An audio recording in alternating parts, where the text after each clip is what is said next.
Mistletoe can be deadly if you eat it. Kiss. Been deadlier if you mean it.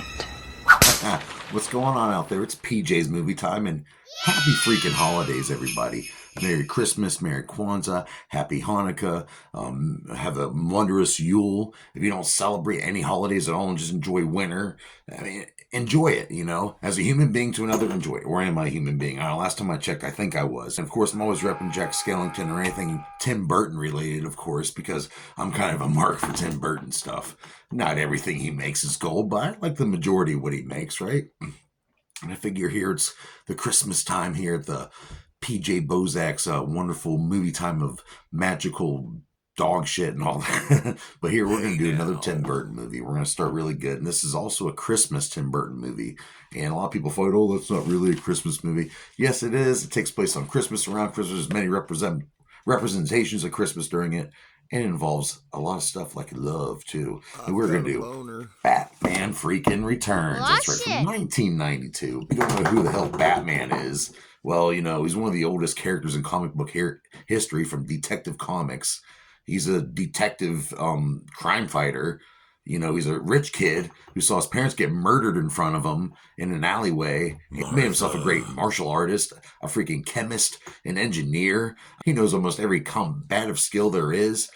He's freaking awesome. This is Batman. And of course, he lives in a cave underneath his mansion as a butler named Alfred, who's a former spy. He helps him out with his tales. And he has a ward named Robin, he would get many different Robins throughout the years. Many different guys, including his own son, Damian Wayne. So yeah, Bruce Wayne's a badass motherfucker. And that 90s Batman show, fire. Like I said, I keep saying Tim Burton, I keep saying Batman. You know who Batman is. If you don't know who he is, I change the channel. But if you don't, go check out his comics. He's badass. There's 80 years worth to watch.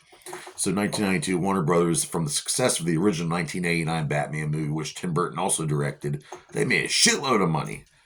Toys, everything, popcorn holders, Batman underwear, fucking deodorant sticks, all that shit. And they said, Tim Burton, we want you to make another Batman movie. He's like, no, I don't trust sequels. Even Michael Keaton, who plays Batman, said, hey, I don't trust sequels, which I can kind of get it. But then after a while, they told Tim Burton, hey, you can have some creative control on this. We'll let you do it. That's why the sequel to Batman is more of a Tim Burton movie than a Batman movie. A lot of people say it's got Tim Burton's fingerprint all over it, and it's not a bad thing. When this movie was released in 1992, people were pissed. They said, this movie's too violent. It's gross. The Penguin character played by Danny DeVito, he's always puking up black vial. It's gross. Catwoman played by Michelle Pfeiffer, she's too sexy. You know, her kids shouldn't be watching this. Did make some money, though, because the budget for this movie was $80 million they got to spend on it. With all the crazy stuff, with all the robotic penguins, the real penguins, the Danny DeVito nose piece, all that. The tight leather Michelle Pfeiffer had to wear, she could barely breathe in. They spent all that money, and they made a whopping $266 million in the box office, which is really good back then, especially nowadays. And then Tim Burton Batman would go on and become very iconic. They would make two shitty movies after this. Have nothing to do with Tim Burton after this, but whatever, we're not going to ever talk about those on PJ's Movie Time. This takes place in Gotham City, where Batman dwells, where he beats up the bad guys, blaze them to a pulp. And there's this penguin guy's under attack. There's this circus gang going around killing people in the streets. And Batman, he's doing some K-wording himself. These early scenes, he's freaking, oh man. But then there's this evil rich guy who's trying to get involved, you know, lobby himself into the politics. Max Schreck. Yeah, and he has this secretary named Selena Kyle, and he ends up freaking throwing her out a window. He thinks she's dead, but she's not. She comes back as the Catwoman. So you have the Bat, the Cat, and the Penguin all going at it. Control over Gotham during Christmas time. Yeah. The story for this movie was written by Daniel Waters and Sam Hamm. And Daniel Waters was also responsible for the original 1989 Batman and the movie The Heathers. And that's not a bad movie either. I was 8 years old when this movie came out. I loved it. I couldn't see that. We didn't go to the theaters. It was too expensive. But I just remember getting a tape copy of Batman Returns, and I freaking loved it, and I still love it. I had coloring books. I had a Batman Returns comic book, the original comic book. I had I had the toys. I had the Catwoman. I had a Bruce Wayne that took off his bat and cowl. I had the Robin that wasn't in the movie. We'll get into the Robin here in a little bit. But this was really special to me. I wore the hell out of that VHS tape, The Batman Returns, which I believe was taken off HBO, filmed right off of there. So yeah, this movie really means a lot to me. The toy lines, everything, the McDonald's toys, everything. That this here's the old Bojak's heart. So Aw. who stars in this motherfucker? Well, believe it or not, we got Christopher Walken, a very young Christopher Walken, and for some reason he's dressed up like Jack Skellington half time in the movie, which is okay with me. He plays this rich conglomerate, Max Schreck, who wants to take over the skyscrapers of Gotham and have a mayor under his control to do his, illegal shit he does within his businesses. We got Andrew Bernarski playing his son Chip. And I have to tell you, he's kind of a pompous ass, and I don't really like his character at all. And Christy Conway playing the Ice Princess, she gets kidnapped during the movie. They're trying to frame... another point of this movie is they're trying to frame Batman and make him look like an asshole, make it look like he killed this Ice Princess. Michael Gough playing Alfred, and Michael Gough was a phenomenal actor, and he plays Alfred here in the first... I believe he plays Alfred in all 4 of these movies. The first 2, which we talk about, the other 2 we don't talk about. Pat Hingle, great. We've talked about him here in PJ's movie time before. Back in the great movie Stephen King directed, Maximum Overdrive, and among other, The Twilight Zone. This guy's been around. He plays Commissioner Jim Gordon. We have Dan DeVito playing Oswald Cobblepot, who was he was born as a deformed baby, and his rich parents couldn't take it anymore, so they threw him off a bridge inside of this enclosed basket in the sewer during Christmas. Sent him down the sewer, and he was raised by circus people in the sewer who had penguins and all that, and he's deformed, has his weird nose, he has flipper hands, he has a skin condition, he has to be cold all the time. Yeah. And I don't know how he turned into a bad guy. It turns out he's due to some money, too, because his parents left behind a rich bonus that no one ever collected. And Oswald's going to take care of it, and Max Schreck wants to use Oswald as the new mayor. Oh, I feel sorry for this guy. Let's vote for him. And then next thing you know, they're doing evil things behind the scenes. And we have Michelle Pfeiffer playing Catwoman. She had to be put in this damn suit that they designed, and she could barely breathe in it. But damn, does she look good in this movie. She was so phenomenal. When I was a kid, I was in love. I had it set in my head that I would marry her someday. And it's still not impossible. I'm just saying. And starring in the movie, the magnificent Michael Keaton, who's done so much.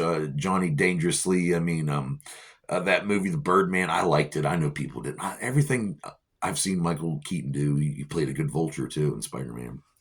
I just love Michael Keaton. He'll always be Batman to me, damn it. And Kevin Conroy. So moving on with the movie, I already said they're trying to frame Batman. Catwoman and Bruce are kind of having a little, they're attracted to each other, just like in the comic book. But let me tell you something. This movie was not going to be what this movie is now. It was not what they originally was set out to be. They were going to do it without Tim Burton, first just called Batman 2. Harvey Dent was going to be in as Two-Face. Instead of Max Schreck, they're going to have this Randall Shaw character instead. He was taking over all the skylights of Gotham. He was, beating up the homeless and trying to get them out of his area so he could rebuild everything. And the Penguin and Catwoman were still teaming up to blackmail Batman. That was still going down. There's also this gang of kids who were going around beating people up, and then Batman called it Order the Batman. There was also this underworld conspiracy with these Black Raven statues and all these 5 rich families. I guess they've been holding on these Raven statues for centuries, and they do a lot of evil shit behind the scenes, kind of Court of Owls kind of thing. And they were actually going to have Damon Wayans play Robin there so a lot of weird stuff was really playing in this original Batman script. They're going to have Vicky Vale still being with Bruce. She was still going to be in the movie, and they were going to have a conflict with her and Catwoman at the end. A lot of crazy stuff. Like I said, Harvey Dent was going to be a part of it, but this movie really turned into something different, and it's a really fun Tim Burton movie. It really is. This movie is mostly filmed in Burbank, California. There's a lot of sound stages they used, but they used a lot of the Penguin layer. They used that over in the Universal Studios, and of course they had to fly-in live penguins who had to be refrigerated because they have to be in a cool climate. And then they built 30 animatronic um, penguins. So there's just a lot of penguins going on. And the animatronics were designed by Stan Winston, and these things were just, he built 30 of them, and so really back then they didn't have a lot of CGI, and I'm glad they did. These things came out looking pretty tight. Danny Elfman would reprise his role as another Tim Burton score, another really well done one. He almost didn't want to do this either, but I'm glad he did because this movie has a great Danny Elfman score. I freaking love it. Bob Ringwood and Mary Vaught would do the costume design and all that, and they did the Catwoman stuff. I've mentioned it already like 1,000 times that she could barely breathe in the thing, and they gave Danny DeVito the flippers and the nose and all that, and if you look at the behind the scenes, there's a lot of cool stuff. If you also want to see some cool stuff, I got a lot of this information off of, Wikipedia, YouTube, and all that. And also Minty's Comedic Arts. I love this guy. Minty, I love you. I hope you're watching. I really do, man. Merry Christmas, by the way. But go check out his channel. He's got a really cool Batman Returns video. Also has another video about the Batman Returns script they didn't use, which I went over vaguely here. He goes into very detail in that video, so please check it out. But this is a good-looking movie. I mean, they got Bo Welch with the whole stage designs and all that. It's a good look for Gotham, and like I said, it's very nostalgic for me. I wore the hell out of the VHS tape. The Kenner released toys of this. I had to go rebuy them, of course, because they're so dear to my heart. I had it all, man. This movie is really good in my heart. And what do I rate Batman Returns, the freaking classic DC, the first DC Christmas movie? That's right. This was ahead of its time. It was too violent. We don't like these McDonald's toys. But this is part of movie history, folks. And I thank you, Tim Burton, for deciding to do this sequel, Batman Returns. And is it a perfect movie? Hell no. But Batman's savage in it. Catwoman's sexy. The Penguin's gross as hell. And Christopher Walken is Christopher Walken, everybody. So what do I rate Batman Returns? I'm going to have to rate this, well, just for the nostalgia alone and the cool looks, the special effects, the good stories. I'm going to give this 3 out of 5 dog dicks. And that's a good rating, folks. You might not like it, but I do. It's mine. My movie time, not yours, okay? But I will, it's our movie time technically. It's Christmas after all. So everyone have a great holiday. Get your cookies ready. Get ready to plow some snow. It's going to suck. Get some cocoa, all that. Think of some gifts for the loved ones around you. And if you can't afford gifts, make them something. Make them a card. It's all about what comes from here, folks, all right? So join me here next week on PJ's Movie Time, where I will review another controversial Christmas movie. People don't think it's a Christmas movie, but I'm telling you, it's a Christmas movie. We're going to do Die Hard. Yeah. Yippee-ki-yay, motherfucker. So join me here next week on PJ's Movie Time. Yeah, ho, ho, ho, hoes.